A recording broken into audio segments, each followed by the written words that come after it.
All right, everyone. The Imran Awan case is heating up. It certainly involves Debbie Wasserman Schultz. It doesn't take a genius to figure out at this point that something really dirty was happening within the DNC. Now, a lot of people want to look at her as like an afterthought. Debbie Wasserman Schultz was running the DNC at the time that all this crap was happening, and not long before it. Of course, she was the head of the DNC. She gets kicked to the curb, and these people are still working and getting their abnormally large salaries.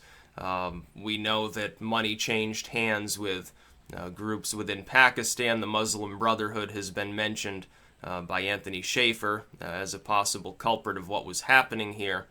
Debbie Wasserman Schultz, we know, is corrupt because, of course, she directly oversaw and had no problem with what the DNC was doing to Bernie Sanders. Think what you will about Sanders' own fiscal policies. I completely oppose them, but he did get shafted. He did get screwed over by the DNC. His fans, when they point this out, they're not wrong. They're not barking up the wrong tree and engaging in conspiracy theories. They're totally right. The DNC, when faced with legal questioning over, what was going on here, is basically like, oh yeah, we screwed one of our candidates, made him fundraise for his opponent, and everything else under the sun. We were totally not unbiased in who we wanted to be our nominee. But it's okay because we're a money-making, like a corporate entity. They're actually stressing the fact that they're basically a corporation, the DNC that is, as a justification for why they have the right to fuck with one of their own candidates. Now, they're right in a legal sense, but the thing is, would the DNC before that have ever come out to the public and said, oh yeah, you do realize we're basically, the political party itself is little more than a corporation. The party leadership is like a board of trustees with a CEO and everything else, and you're basically being run by a bunch of corporatists, and you dumb peasants don't even realize it. No, that's basically what they're saying. So when I see that Awan and several others, all tied together, they're trying to destroy evidence, they fail. They try to requisition evidence upon having failed, and fail at that too. Debbie Wasserman Schultz doesn't fire anybody over this whole issue until somebody's arrested for it. What the hell is going on there? Like, the Capitol Police, when they first marched in and took a look at what they were being shown by this U.S. Marine who actually was residing where Awan had been working from, and they had like multiple homes that they were working from, which is also kind of weird. Well, I mean, can you imagine the reaction by the Capitol Police? They're probably like looking at each other sideways like, what the fuck did we just stumble? It's going to be a bad day. There's going to be a lot of paperwork involved in this one. They're like, oh, we're going to have to work with the FBI on this one. That means they're going to come in, they're going to take all the evidence away, and we're never going to hear about it again, probably, because, it's DC. There's a lot of cover-ups that happen here. Sort of like Seth Rich or something like that. Can't wait to cover the new material on that later, because it completely destroys the credibility of all those groups that are still haranguing about it being a conspiracy theory. They're only one quarter right. As for the other 3/4 of their argument, I don't even think that all of them realize yet what WikiLeaks tweeted out yesterday and how it completely destroys their arguments. But we'll wait and see if any of them are honest enough to report on it. My guess is no. As for the Awan case, it was chalked up to bank fraud. CNN released, I think it was, or was it the Washington Post, released a report on it. Oh, a case of bank fraud. Oh, Awan brothers, siphon off 300 grand or something. They don't even talk about the the fact that the FBI is involved beyond bank fraud. They don't even talk about Debbie Wasserman Schultz beyond, oh yeah, she's fired him now. Yeah, don't worry about it, everyone, you stupid proles. They don't even want to talk about the fact that there are possible militant ties there. They don't even want to talk about the fact that a shit ton of hard drives and everything else under the sun were left at this home, that an attempt was made apparently to half-heartedly destroy them, that it failed, and that they actually showed up and tried to get that material back and failed in the endeavor before the Capitol Police and the FBI got involved. It's fishy. If you want a new Watergate, you're not looking at Russia with, Donald Trump or anything like that. That's not a Watergate. There's no actual evidence involved there beyond people speculating he has ties to Russia. They haven't found any ties between Donald Trump and Russia. They found some tangential ties between Kushner having an inappropriate conversation with a Russian, who's not even, by the way, involved with the Russian government, who seems to have been more involved with the DNC than anything else. That's not going to lead to a criminal probe. They have Michael Flynn. He gets cleared by the FBI. He's going to get hauled in probably on his Turkish ties before anything involving Russia. There are no real Russian ties there to speak of. That's not a Watergate. That's by the Democrats' standards, it's like Benghazi, a nothing burger. Oh, well, at this point, who fucking cares? Is Hillary Clinton apparently? Yeah, and then people actually died. People actually died there. Nobody apparently has died as the result of Jared Kushner talking to this like fake Russian adoption agency bullcrap. And yet it's front page news day in and day out. My goodness, they're not even keeping up the appearance of fairness anymore. It used to be in the past that the legacy media would engage in propaganda. They would skew things, they would spin things, but they at least tried to look like they were kind of unbiased. They do the occasional side story page 2 fluff piece, even on people they were obviously hateful towards.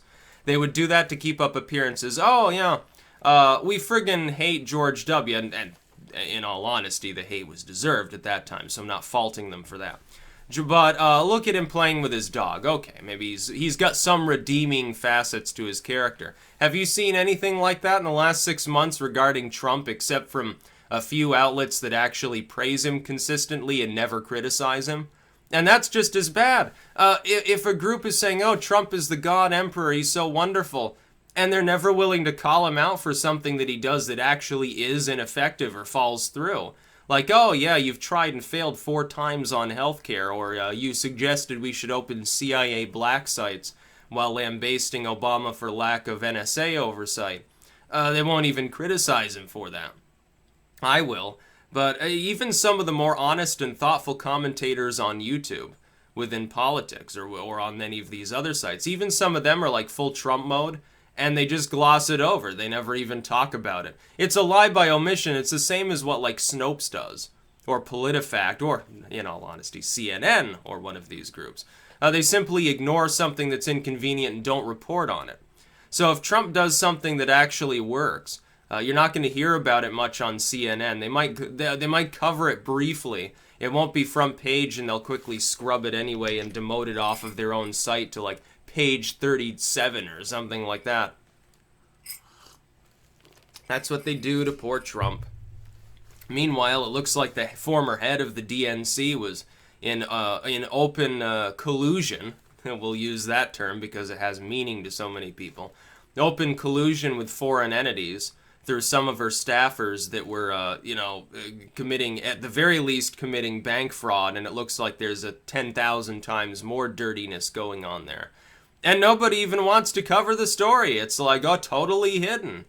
Oh, wow, I wonder how that happened. I wonder why the CNN and all these groups aren't talking about it. Because it's inconvenient for their constant clickbait and because they're getting money from the DNC? Yeah. The DNC is still a fundraising juggernaut, by the way. A lot of people have conveniently forgotten that Hillary Clinton outraised and outspent Trump. What was it, 4-1 in the final tally, and for a long time it was like 10-1. So it's not like the Democratic Party isn't getting money. They've become the party of corporations and banks, so that's most of the money in the world belongs to a small number of disproportionately very wealthy bankers and corporatists, as well as some tyrant politicians around the world. That includes, by the way, people like Putin. I'm not going to exonerate Russia on that. He's a multi-billionaire. That's where a lot of the wealth is. So the Democrats are constantly getting steroid injections of that money. They have been in these special races. They've outraised and outspent their opponents in all 5 of them. They lost 4 of them, so it shows that their system is kind of breaking down, but they did outraise and outspend. Trump, meanwhile, is like, yeah, I'll cut myself a check. You can donate if you want to. I'm just going to go make more rally speeches or something like that. And if you look at this bullcrap polling, right now they're claiming, oh, Trump's approval is somewhere in the mid-30s, or he's like, less popular than W. I'm not sure that that number one matters and number two is true, because as we saw with polling during the actual election, it was 5-6 points off, so the number might be totally wrong. It could still be in the mid-40s and you wouldn't necessarily know it. Aggregating a bunch of polls with skewed methodology isn't going to serve you well. It's still, the total is totally skewed. Number one. And number two, it doesn't necessarily matter. You've got to look at potentially competitive 2020 states.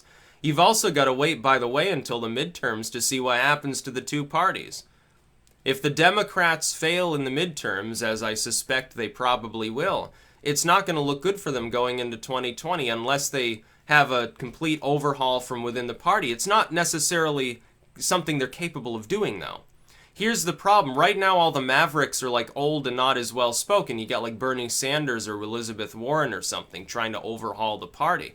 And they're sort of swept to the side because although they have a lot of core fans, they're very popular among minorities of the Democratic population. By and large, they're ignored as fringe or something like that.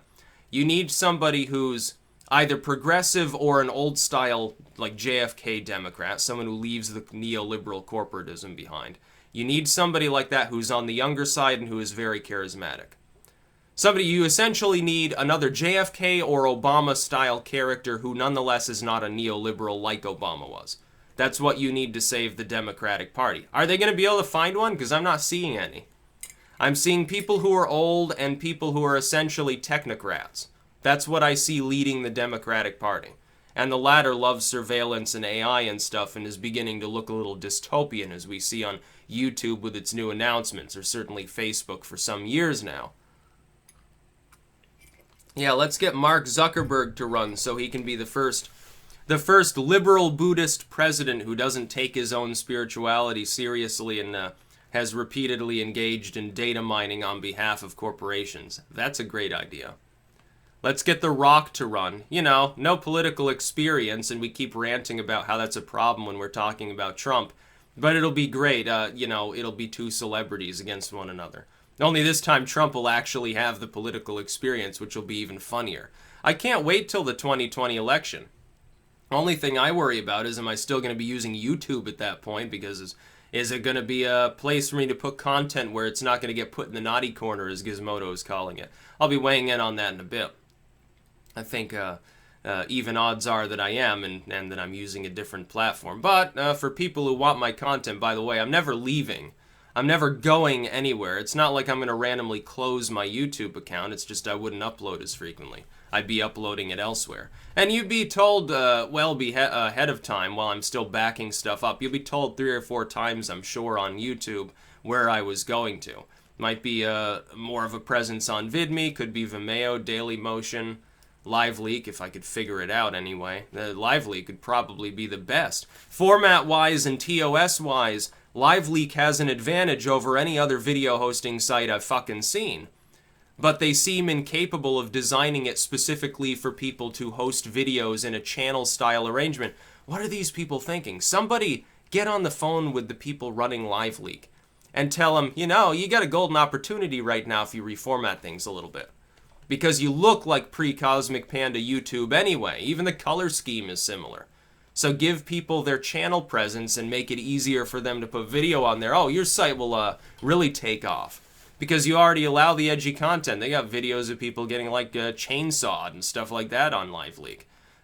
They would definitely be the libertarian choice for a video hosting platform. But I mean, if I have to like use a bunch of JavaScript to embed things on my own page that I've uploaded, it's like it's so many extra steps, it's so much extra time. I'm going to look for an easier service. Ultimately, ease of use is what a lot of people want. That's why they're willing to deal with a little bit of abuse from one of these larger sites. They're simply easier to use. Now, there's a sane alternative to Twitter. There's Gab. There's a Facebook alternative. It's Minds. VidMe and all these other sites are kind of YouTube alternatives, but they've all got their quirks.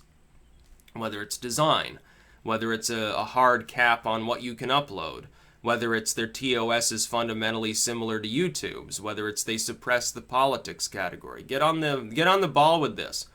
The first video hosting alternative to really redesign themselves and make them pro-freedom and easy to use will be the one that wins out for the next probably half a decade. You'll make billions of dollars. We're not talking about millions. We're not talking about tens of millions. We're talking about billions of dollars potentially on marketing yourself and branding yourself as such. Because you're going to have a lot of tech firms that are actually going to prefer you, because they're going to be like, well, this other site's gone into decline. Maybe we don't like to partner with Google anyway. We're going to prop this other site up. And you'll start absorbing new users that are looking for a home. That's about all. Peace out.